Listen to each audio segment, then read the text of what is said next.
what, guys? The new C8 ZR1 is a beast. I mean, I want to give my thoughts, since I'm a Corvette guy, love Corvettes. That thing is a monster. I mean, 1,064 horsepower, over 800 pounds of torque. It's still red line up to about 8,000 RPM. Freaking amazing. They're giving all these. You can go to find the stats, I'm sure, of like 0-60 and all that other stuff later on. But what a beast! And to achieve that, the engineers, I have to give them props. It is an amazing car. Very beautiful. So I'm just giving my quick thoughts on the C8. Something that, or the C8 ZR1 or ZR1. Wish I could afford it, because that's going to be pushing 140. And then with the markup and all that, it's going to be 140,000. And then with all with the race package and all that, because they have like carbon fiber wheels and all that, I'm sure this thing's going to go up to $200,000. A freaking amazing car. Now remember, they're also talking about a Zora edition, which is supposed to be the top tier. That's supposed to replace the ZR1. Now, I'm not sure. I mean, that's just kind of rumor or whatever. It might be. I don't follow it that bad or that hard.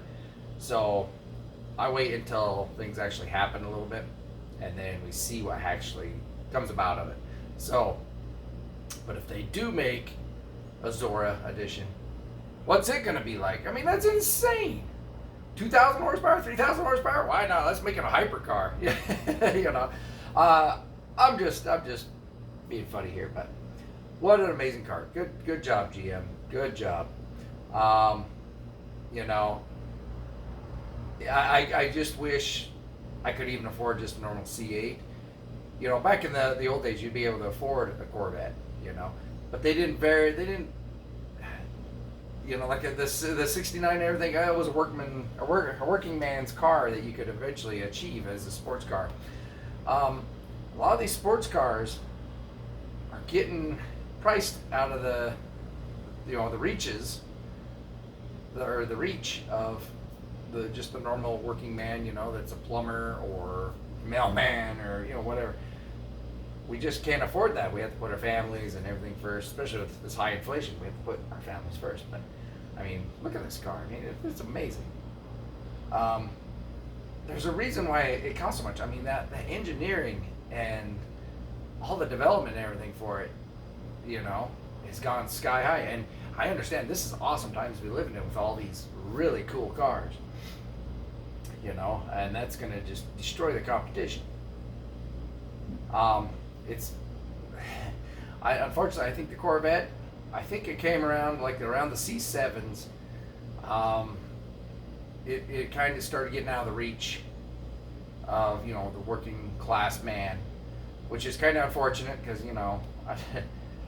it might bring the C8 values might come down, but it's still it's hard to justify for me paying over $50,000 for any car.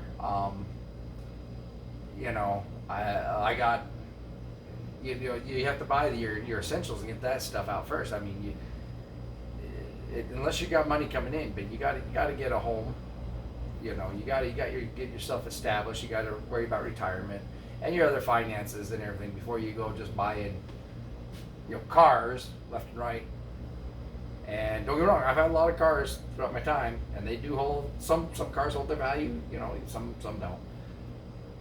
The most expensive car I bought, let's see, was probably the C6 Corvette. But I didn't buy it brand new. I bought it used, and I had like 27,000 miles on it, something like that. Was it? Maybe 32. Anyway, but I still couldn't afford a brand new C6 Corvette. If I, and the thing is, no, let me, take that back. It's actually the Jaguar that I bought my girl drives. The reason, so that, so I've always stayed under $40,000, and that Jaguar was used too. So the reason I buy used is because that depreciation hit. I mean, I always try to wait like 2 years before I get a model, if that, but if that's why I buy used. But the C6 Corvette prices have just, after I sold my car, I thought I was making money, I was like, oh, okay. I drove the car, had a great time, and it's like, oh, okay, I didn't take too much of depreciation hit. That was great, So I thought I did very well. But then the prices skyrocketed back up during COVID. And now they're up back in the high 20s and 30s. And I'm like going, whoa, that's crazy. So that put a damper in it. Inflation, of course, cars cost more. Same thing with the one I bought, the Jaguar. I got it for a pretty good deal, and it went up another $8,000. And I'm like going, whoa, this is crazy. I've never had a vehicle go up $8,000. So I understand, but it's going to be a rich man's car now. That's the way I think Corvette kind of went after the C6. C6s were affordable. I mean, you did have the ZR1 C6 that was pretty pricey, but some of the C7s weren't badly priced. But if you got just the bare minimum base price car, you could stretch it out and get one. But what you get in the Z06 territory and all that, well, can't afford it. Now, maybe if I was single, and I didn't have to worry about other things, family and stuff first, I would be doing things a lot differently. I'd still have my C6 for one. Don't get me wrong, I love the Jaguar. It's a great car for the the family, take family trips and stuff in. It's a great cruiser. I mean, don't get me wrong, but I'm a sports car kind of guy, and I like Corvettes. Would I be able to stretch a C8? A used one, maybe right now, maybe.